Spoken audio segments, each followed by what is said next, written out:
listen to your tour guide. And if you have injuries before or any health issues, just inform your tour guide so that he will know about your condition. Enjoy, explore, and experience our breathtaking Balian. Thank you so much. A few minutes later.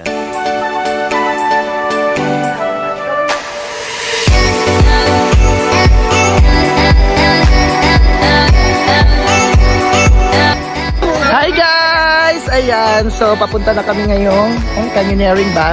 So, 30 to 40 minutes po yung aming lalakarin. But may option naman, pwede kang zipline.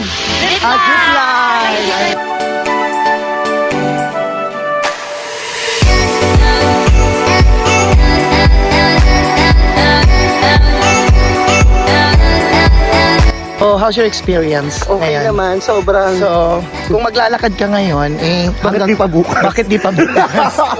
Hindi, sobrang saya ng Cebu. Oo, no.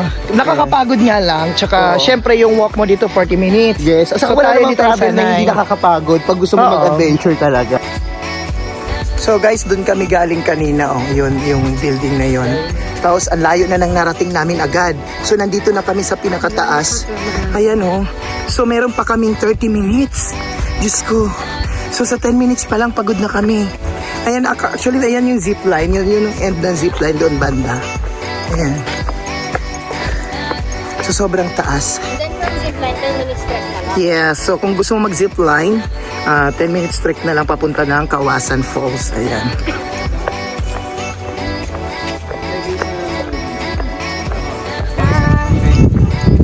Ayan nga guys.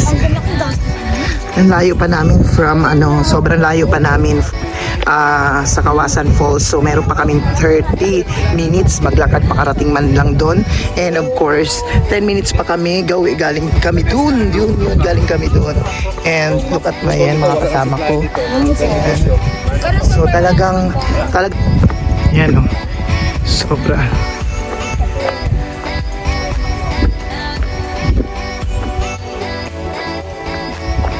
Ayan, may tindahan din dito. Pwede ka mag-stop over para bumili. Ayan. And grabe. At ako'y hingal na talaga. So pwede naman dumaan dito ang mga habal-habal or tinatawag nilang mga motor. Pero hindi lang siya pwedeng sakyan ng mga turista kasi makitid yung kalsada. Yan yung daan. So, para iwas disgrasya na din. So, nga guys, kailangan yung humawak dito dahil matirik po yung daanan, pababa siya. Ayan So, dito, yung hindi ka pwedeng, may mga sila, allowed shoes lang na pwede. So, meron silang provide shoes na pwede mong gamitin sa ganitong mga trekking na So, bawal dito tsinelas, sandals, and dapat dito makakapit yung mga shoes nyo. Kasi pababa talaga siya. Yan. Malayo pa. 20 minutes pa. 10 minutes. 10 minutes na lang. Tapos na 1 hour ulit. 10 minutes. Nasa jump. Oo. So, yun nga guys.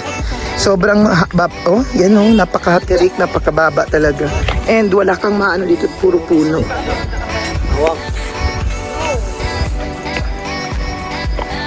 Buti nga lang kuya, pababa hindi pa taakyat. Kasi kung paakyat, Diyos ko, baka wala na kaming hininga. Bakit po? Ay, yan na. Oo, pababa lang pala. Hindi pa kaakyat.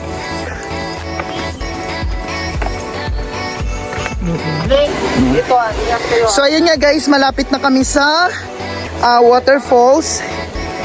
Ayan, sa pagtalo namin. So ang una na agad na tatalo na namin ay 5 meters, so sobrang taas. Ang susunod ay 3 meters. So optional naman sa pangatlong talon, either you have to water slide or yun nga, dadaan ka ulit sa talon. Ayan, so malapit ito na yan. Ayan na siya guys. Look at that. Ayan. Yan. So guys, ito na siya. Bababa na kami. Ayun ang mga ibang tourist, So, Yan yung mga nagpahakot tayo. Yan yung unang tanong. mababa lang. 5 meters, sir. Oo. So, ang dami pa pala nag-antay, no? pila, sir. Oo. So, ang hirap ng ng daanan. Ayun, no? Ito, ingat ka po ba? Yan.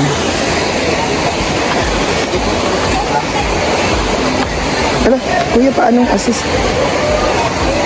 Thank you. Dito. Alright. Oh, Diyos ko, grabe. Thank you, Lord. Nakarating din kami dito. My gosh.